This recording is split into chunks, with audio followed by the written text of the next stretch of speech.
help overwhelmed business owners reduce the statement of "I never have time," and I help them optimize all their priorities to make sure they do have time. My question to Ari is that recently I've had some success being interviewed on podcasts, and that's helped me promote my business. And I've got a really pretty good one coming up, which is pretty exciting. But my question for you is this. It's made me think that I want to do some outbound reach to some people on podcasts, and I've got a bit of a good list of people that I want to approach.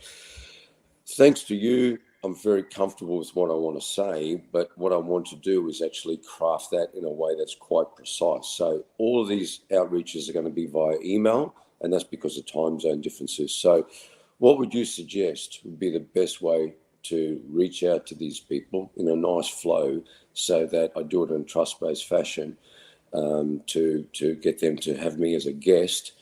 And also two parts to that question is, should I at some point in that email introduce the fact that I've done a podcast for this big name if I get it?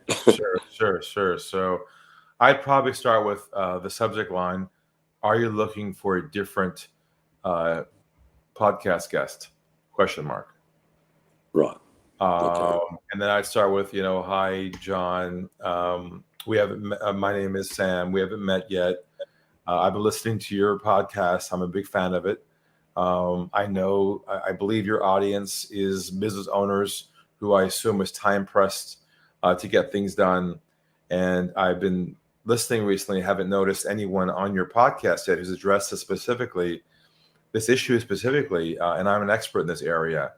I just wanted to see if you'd be open to the possibility of considering the idea of having me interviewed on your show to share some insights and new ideas for your audience that could help them tremendously in getting more control of their time. I've been interviewed in other podcasts as well before. Here are a couple of links to my other interviews. If you find that these are helpful and would be interesting to your audience, please drop me a note back and we can see if we can arrange a conversation. Thank you so much. You're such a guru, Ari. That's better than ChatGPT, isn't it? What says REGBT? Just came out. I love it. I mean, that's exactly what I wanted to hear. I mean, that's what I wanted to say. But having those words, and crafting in an email where, because they get emails all the time, I'm sure. They always get pitched. And the secret to all of this is you can't change the medium you're going through. You can't change email or whatever, but you can change your languaging. And the languaging is the only thing you have left in your control to change. If you're not changing your languaging, you're doing the same thing everyone else is doing, you are going to hit a wall with that because the world's become commoditized. People are tired of being approached. And unless your approach is different, you'll always be stuck playing the numbers game. So thank you so much, Sam. Yeah, no, great answer, Ari. Thank you. I'm going to get that word for word and I'm going to use it. Thank you. Let us know how many responses you get next time. Okay, thank you.